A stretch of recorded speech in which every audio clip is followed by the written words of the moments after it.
పెళ్లి చూపుల్లోనే శారీరకంగా ఒకటయ్యామని, ఇప్పుడు కడుపుతో ఉన్న నన్ను పెళ్లి చేసుకోమంటే, నీ నంబర్ 11 నువ్వు అలాగే ఉండు అని అంటున్నాడు అంటోంది ఆశ. కాల్ సెంటర్‌లో జాబ్ చేస్తున్నాను. తనకు ఏమో ప్రాబ్లమ్ వచ్చిందని చెప్పేసి కాల్ సెంటర్‌కి కాల్ చేస్తే, సరే ఆఫీస్‌కి రండి అని చెప్పాను. అట్లాగే 2 సార్లు, 3 సార్లు వచ్చినాడు. ఓకే. అదే సెట్ కావట్లేదని చెప్పేసి మా సార్ కూడా ఏంటి నువ్వేం చేస్తున్నావు అసలుకి ఆఫీస్ చుట్టూ తిరుగుతున్నారని చెప్తే, సర్లే అని చెప్పేసి నా పర్సనల్ నెంబర్ ఇచ్చాను. మాట్లాడుకుని అలా ఫ్రెండ్లీగా మాట్లాడుకున్నాం. ఇంట్లో రీసెంట్‌గా సంబంధాలు చూస్తున్నారు. చూస్తుంటే అప్పుడు అబ్బాయి ఫోటో చూపించినారు. ఇతనే అని తెలిసింది. అంటే సర్లే అని చెప్పేసి నేను ఇంట్లో ఓకే చెప్పాను. అయితే సర్లే ఓకే అని చెప్పేసి 2 రోజులు వస్తారు అబ్బాయి వాళ్ళు అని చెప్పాను. అయితే మేడం మాట్లాడుకోమని మమ్మల్ని పైకి పంపించారు పెద్దవాళ్ళు. మాట్లాడుకుంటూ అనుకోకుండా ఇద్దరం ఒకటైనాం మేడం. ఎక్కడ? మా ఇంట్లోనే. ఏంటి పెళ్లి చూపుల రోజు? అవును మేడం. తన ఫ్రెండ్ మేడం ఇతను. అయితే తను కొంచెం పరిచయం ఉండి చెప్పాను, ఇట్లా ఎవరు ఏం పోతా ఇంకా పెళ్లి చూపులు అని అంటే, ఓ అతనికి ఆల్రెడీ వేరే అమ్మాయి ఉన్నది కదా, అట్లా నువ్వు 10 అమ్మాయో 11 అమ్మాయో అంటే, నువ్వు ఎవరిని చూసి ఎవరు అంటున్నావు, అతను అలాంటి వాడు కాదని నేనంటే, ఎందుకు అలా అంటున్నావు, వాడు నా ఫ్రెండ్, వాడి గురించి నాకు తెలీదా, నువ్వే కొత్తగా చెప్తున్నావు అని చెప్పేసి తను అన్నాడు. కానీ పెద్దవాళ్ళు ఏమనుకున్నారు? ఇది పెద్దవాళ్ళు నిర్ణయించిన పెళ్లి కదా, మీకు ఎంత దానికి ముందు ముఖ పరిచయం ఉన్నా కూడా. అంటే అమ్మ వాళ్ళకు మేము ఇట్లా కలిసినామని చెప్పలేదు. అంటే ఏంటి అసలుకి ఏం జరుగుతుంది ఏందని చెప్పేసి నేను తనకు ఫోన్ చేశాను. అంతలోనే నాకు ప్రెగ్నెన్సీ అని బయటపడింది.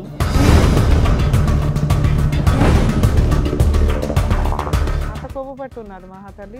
ఇద్దరే అబ్బాయి అంటే చీటర్. పోనీ ఇప్పుడు వాళ్ళ ఫ్రెండ్ ఎవడో చెప్పాడుగా 10 మంది, ఇప్పుడు 11 ఆవిడట. సో వాడికి దొరికిందే ఛాన్స్ అనుకుని పెళ్లి సంబంధాలకు వెళ్ళి ఇలా అందరూ అమ్మాయిలను ఇట్లా చేస్తుంటాడేమో. ఏం బాబు చెప్పు. ఇప్పుడు ఈ అమ్మాయిని చేసుకోమంటున్నారు. ఎవరు మేము చెప్పలే, చేసుకోమని మేము చెప్పట్లే. ఈ అమ్మాయి చెప్తుంది. అది మాట్లాడు. అయితే ఈ అమ్మాయి చెప్తుంది, నేను 10 మందితో అలాగే తిరిగా, వాళ్ళందరూ పెళ్లి చేసుకోమంటే ఇప్పుడు నేను పెళ్లి చేసుకోలేను కదా మేడం. ఇప్పుడు వాడు నా ఫ్రెండ్, వాడు నాకు సపోర్ట్ చేయాలి, ఈ అమ్మాయి సపోర్ట్ చేయడం ఏంటి? నువ్వు పెళ్లి చూపులకి వెళ్ళి డోర్లు వేస్తావా?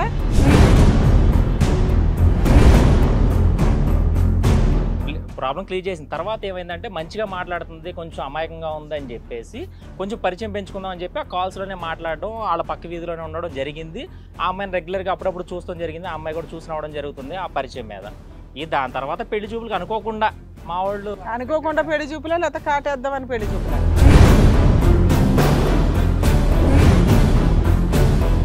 ఇప్పుడు ఆ అమ్మాయి ఏమంటుంది, ఇష్టానుసారంగానే జరిగింది అంటుంది. ఆ అమ్మాయి ఇష్టానుసారంగా జరిగినప్పుడు ఇంకా నేనేం చేస్తాను? తర్వాత సంగతి ఏంటని కూడా అడుగుతుంది. అది ఒకటే అడగట్లే, ఇష్టానుసారంగా అది జరిగింది, అయిపోయింది. ఇంట్లో ఒప్పుకున్నారుగా పెళ్లికి, 3 నెలల తర్వాత ముహూర్తాలు పెడతాం అని చెప్పేసి అన్నారుగా, మరి అప్పుడేం చేసి? నాకు ఈ అమ్మాయి అంటే ఇష్టం లేదు కదా మేడం. అప్పుడే చెప్పాల్సింది కదా మరి నువ్వు. ఇష్టం లేనటువంటి అమ్మాయితో పెద్దల సమక్షంలో వచ్చి పెళ్లి చూపులు అనేది ఆ చూపులు కొదలకుండా ఈ చూపులేందయ్యా నీకు? సో అంతా ఆ అమ్మాయిదే తప్పు. ఆ అమ్మాయి తప్పు అంటే అనుకోకుండా జరిగిపోయింది, నాకు కావాల్సింది అయిపోయింది.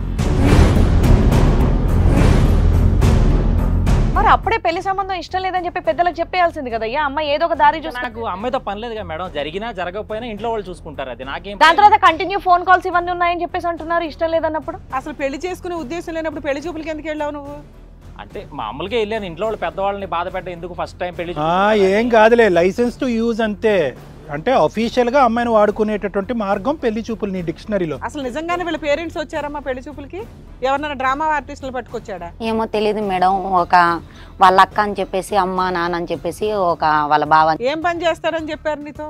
ఏం అబ్బాయి జాబ్కు ట్రై చేస్తున్నాడు, చదువుకుంటున్నాడు అని చెప్పినాను. కాల్ సెంటర్లకు ఫోన్ చేస్తాడని చెప్పలేదా? ఏం కనుక్కున్నారమ్మా మీరు? చూసి పెళ్లి చేయడానికి సంబంధం తీసుకొచ్చారమ్మా మీ ఇంటి దాకా? అయినా నేనే చేశాను ఏంటి మేడం గ్యారంటీ? ఆ రోజు ఆడు కూడా వచ్చాడు పెళ్లి చూపులకి, వాడు చేశాడేమో. ఫ్రెండ్ అయినందుకు నేను సిగ్గుపడుతున్నాను మ్యామ్. ఎందుకంటే మొదట్లో బాగుండేవాడు, మేము 10th ఇంటర్లో మంచిగా ఉండేవాడు. డిగ్రీ నుంచి కొత్తగా అలవాట్లు నేర్చుకున్నాను మేము. ఏంటంటే తాగడం, గంజాయి, ఇలాంటి కొత్త అలవాట్లు అంతా నేర్చుకున్నాను. నేను వద్దు అంటున్నా కూడా వాళ్ళ జతలోనే చేరవాడు. అంటే మీకు ఎవరికి తెలియని మ్యాటర్ ఏంటంటే, ఇక్కడ మొన్నోడు ఒక అమ్మాయి, అంటే అమ్మాయిని ఆల్రెడీ ఈఎంఐ చేసినట్టు కడుపు ఆల్రెడీ ఫస్ట్ స్టార్టింగ్ వచ్చేసి అమ్మాయి సూసైడ్ చేసుకుని చనిపోయింది.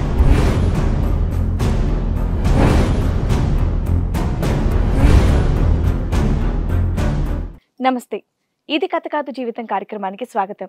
ఈ కార్యక్రమంలో మనతో పాటు ఉన్నారు ప్రముఖ హైకోర్టు అడ్వకేట్ రమ్యాకుల గారు. నమస్తే మేడం. నమస్తే అండి. ప్రముఖ సైకియాట్రిస్ట్ డాక్టర్ కళ్యాణ్ చక్రవర్తి గారు. నమస్తే సార్. ఆశ ఇక్కడ ఒక చిన్న సమస్యతో వచ్చిందండి. అసలు తనకు వచ్చినటువంటి సమస్య ఏంటో అడిగి తెలుసుకుందాం. హలో అండి ఆశ గారు. నమస్తే మేడం. నమస్తే. నమస్కారం మేడం. నమస్తే. ఎక్కడి నుంచి వస్తున్నారు? మాది వరంగల్ మేడం. ఓకే. నా పేరు ఆశ. నేను ఇక్కడే రీసెంట్గా హైదరాబాద్లో కాల్ సెంటర్లో జాబ్ చేస్తున్నాను. ఎన్నేళ్ళ నుంచి? 2 years అయితే. ఒక 2 years నుంచి. 2 years ఉంది. పెళ్ళయిందా మీకు?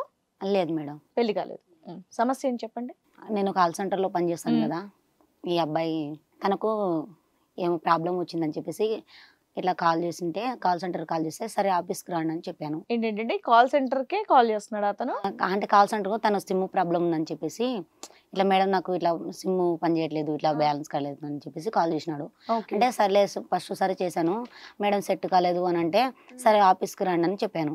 అట్లాగే 2 సార్లు 3 సార్లు వచ్చినాడు. సెట్ కావట్లేదు అని చెప్పేసి మా సార్ కూడా ఏంటి నువ్వేం చేస్తున్నావు అసలుకి, ఆఫీస్ చుట్టూ తిరుగుతున్నారు అని చెప్తే సర్లే అని చెప్పేసి నా పర్సనల్ నెంబర్ ఇచ్చాను. పర్సనల్ నెంబర్ ఇస్తే అది సెట్ అయిందని చెప్పేసి నాకు కాల్ చేశాడు. మాట్లాడుకుని అలా ఫ్రెండ్లీగా మాట్లాడుకున్నాం. పర్సనల్ నెంబర్ షేర్ అయింది కాబట్టి ఒకరికొకరు ముచ్చట పెట్టుకున్నారు. ఇంట్లో రీసెంట్గా సంబంధాలు చూస్తున్నారు. చూస్తుండే అప్పుడు అబ్బాయి ఫోటో చూపించినారు, ఇతనే అని తెలియంది. అంటే సర్లే అని చెప్పేసి నేను ఇంట్లో ఓకే చెప్పాను. ఇతనే అంటే ఈ అబ్బాయేనా? ఈ అబ్బాయే నాకు అమ్మ వాళ్ళు సంబంధం తీసుకొచ్చారు. అయితే సర్లే ఓకే అని చెప్పేస్తే 2 రోజులు వస్తారు అబ్బాయి వాళ్ళు అని చెప్పాను. సరే అని చెప్పేసాను. అయితే వీళ్ళు వచ్చినారు. వచ్చిన తర్వాత అయితే మేడం మాట్లాడుకోమని మమ్మల్ని పైకి పంపించారు పెద్దవాళ్ళు. ఇక మేము అలా మాట్లాడుకుంటూ, తను ఆల్రెడీ ఫోన్లో పరిచయం ఉంది కదా, మాట్లాడుకుంటూ ఇక అలా. అంటే ఆ అబ్బాయికి ముందే తెలుసా అమ్మా నీకు ఇలా సంబంధాలు చూస్తున్నారు, నిన్నే చూస్తున్నారని చెప్పి? ఆ అబ్బాయికి తెలీదు, నాకు తెలియదు మేడం. నాకైతే నేను తన ఫోటో చూపించారు నాకు అమ్మ వాళ్ళు. చూపించేసి తను చేసుకుంటే బాగుంటుంది, నేను ఫోన్లో మాట్లాడుతున్నాను కదా, నా లైఫ్ బాగుంటుంది బెటర్గా, తను మంచోడే కదా అని చెప్పేసి నేను కూడా ఇంట్లో ఓకే చెప్పాను. అలా కొంచెం పరిచయం ఉంది కాబట్టి ఇంకా అలా మాట్లాడుకుంటూ అనుకోకుండా ఇద్దరం ఒకటైనాం మేడం. ఎక్కడ? మా ఇంట్లో. ఏంటి పెళ్లి చూపుల రోజు? మేడం.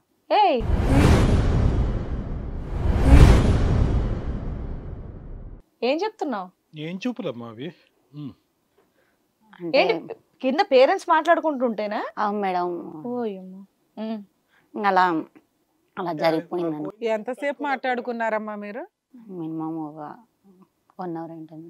1 hour మీరు మాట్లాడుకుంటుంటే మీ అమ్మ వాళ్ళు ఊరుకున్నారా? అంటే మాట్లాడుకుంటున్నారు కదా అని చెప్పి. ఓకే, సంబంధం ఓకే అయిపోద్దులని వాళ్ళు అనుకున్నారనమాట.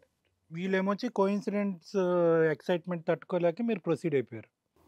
తెలియదు సార్ ఏమో ఆ మూమెంట్లో తనతో ఉంటే నాకు బెటర్ ఆప్షన్ అని చెప్పేసి. సరే అమ్మా, ఇద్దరు వెళ్ళిపోయి పెళ్లి చేసుకుంటే తర్వాత అదే కదా దుకాణం, దానికి ముందే ఎందుకు? ఓకే. అయితే ఇంక అప్పుడు ముహూర్తాలు లేవనేసరికి ఒక 3 నెలలు దాకా ముహూర్తాలు లేవు, ఒక 3 నెలల దాకా అని చెప్పేసి. ప్రెగ్నెన్సీ వచ్చింది ఈలోపు? అవును మేడం.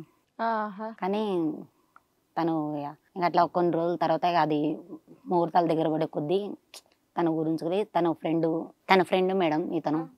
అయితే తను కొంచెం పరిచయం ఉండి చెప్పాను, ఇట్లా ఎవరు ఏం పోతా ఇంకా పెళ్లి చూపులు అని అంటే ఇతను అబ్బాయి అని చెప్పింటే, ఓ ఇతను వాడికి నువ్వు అతనికి ఆల్రెడీ వేరే అమ్మాయి ఉన్నది కదా, అట్లా నువ్వు 10 అమ్మాయి 11 అమ్మాయి అంటే నువ్వు ఎవరిని చూసి ఎవరు అంటున్నావు, అతను అలాంటి వాడు కాదని నేనంటే, ఎందుకు అలా అంటున్నావు, వాడు నా ఫ్రెండ్, వాడి గురించి నాకు తెలీదా, నువ్వే కొత్తగా చెప్తున్నావు అని చెప్పేసి తను అన్నాడు.